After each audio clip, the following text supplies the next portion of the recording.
सियावर रामचंद्र की जय, पवन सुत हनुमान की जय, उमापति महादेव की जय। जय सीताराम।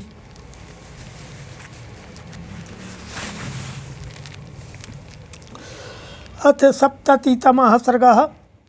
अरण्यकांड के 70वें सर्ग में श्री राम और लक्ष्मण का परस्पर विचार करके कबंध की दोनों भुजाओं को काट डालना तथा कबंध के द्वारा उनका स्वागत करने का वर्णन है कि तौ तत्स्तौ दृष्ट्वा भ्रातरौ राम लक्ष्मणौ बाहुपास परिक्षिप्तौ कबंधो वाक्यमब्रवीत्।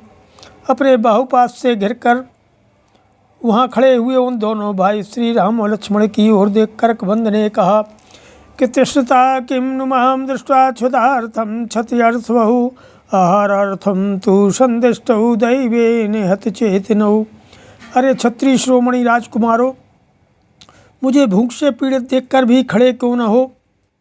मेरे मुँह में चले जाओ, क्योंकि दैव ने मेरे भोजन के लिए ही तुम्हें यहाँ भेजा है, इसलिए तुम दोनों की बुद्धि मारी गई है। तत्श्रुत्वा लक्ष्मणो वाक्यं प्राप्त कालं हितं तदा उवाचार्तिम समापन्नो विक्रमे कृत निश्चयः।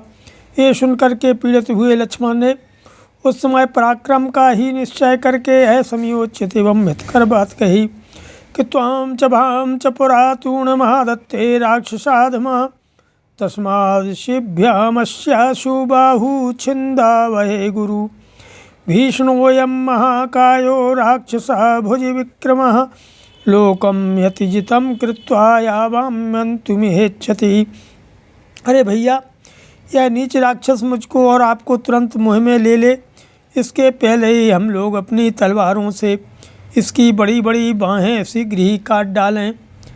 यह महाकाय राक्षस बड़ा भीषण है, इसकी भुजाओं में ही इसका सारा बल और पराक्रम निहित है। यह समस्त संसार को सर्वथा पराजित सा करके अब हम लोगों को भी यहाँ मार डालना चाहता है।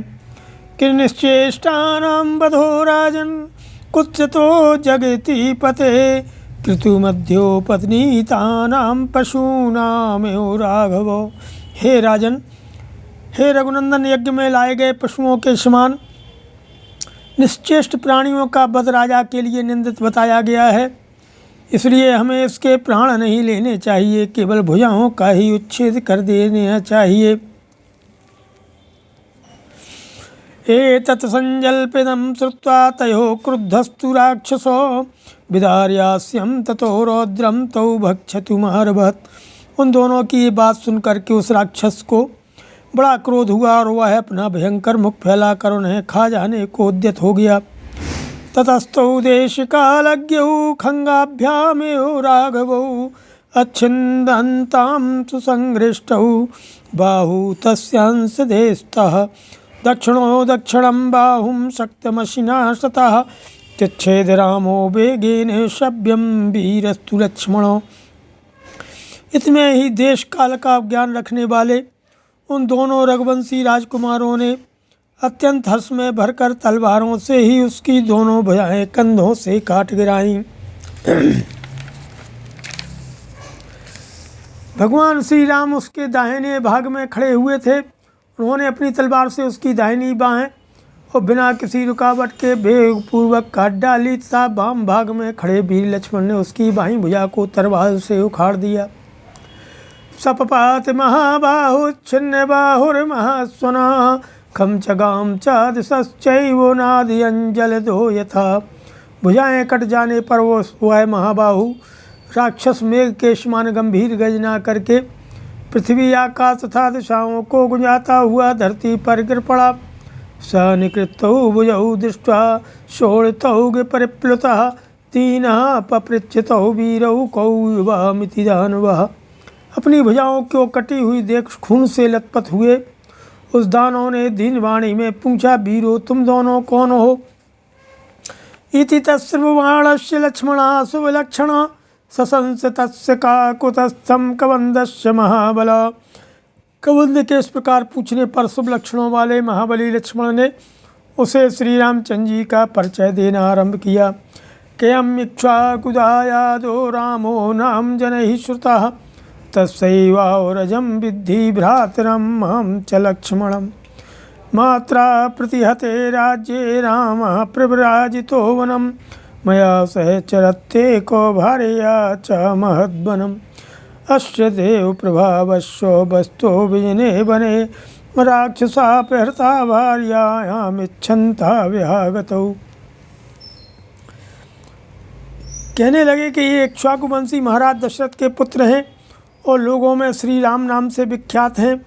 मुझे इन्हीं का छोटा भाई समझो। मेरा नाम लक्ष्मण है।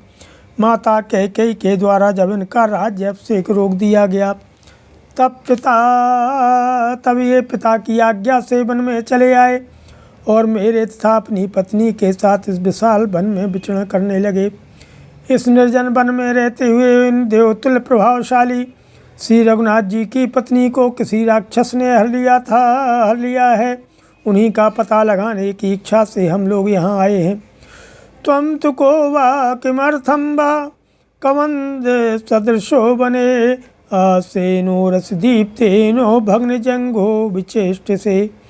तुम कौन हो और कबंध के समान रूप धारण करके क्यों इस वन में पड़े हो? छाती के नीचे चमकता हुआ मोह टूटी हुई जंघा लिए तुम किस कारण इधर उधर लुढ़कते फिरते हो? एवं मुक्तः कबंधस्तु लक्ष्मणेनोत्तरं वचः उवाच वचनम प्रीतस्तदिन्द्र वचनम ईश्वरन। लक्ष्मण के ऐसा कहने पर कबंध को इंद्र की कही हुई बात का स्मरण हो आया।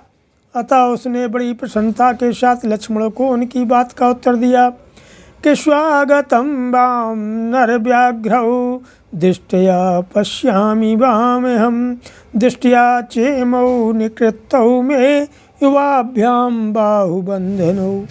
विरूपं यच्च मे रूपं प्राप्तं यविनयाद् यथा तन्मे शृणु नरव्याघ्रो तत्त्वतः संसितस्तव। अरे पुरुष सिंह वीरों, आप दोनों का स्वागत है। बड़े भाग्य से मुझे आप लोगों का दर्शन मिला है। ये मेरी दोनों भुजाएं मेरे लिए भारी बंधन थीं। सौभाग्य की बात है कि आप लोगों ने इन्हें काट डाला। हे नरसेठ श्री राम, मुझे जो ऐसा क्रूप रूप प्राप्त हुआ है यह मेरी ही उद्दंडता का फल है। यह सब कैसे हुआ वह प्रसंग आपको मैं ठीक ठीक बताता हूँ। आप मुझसे सुने हैं।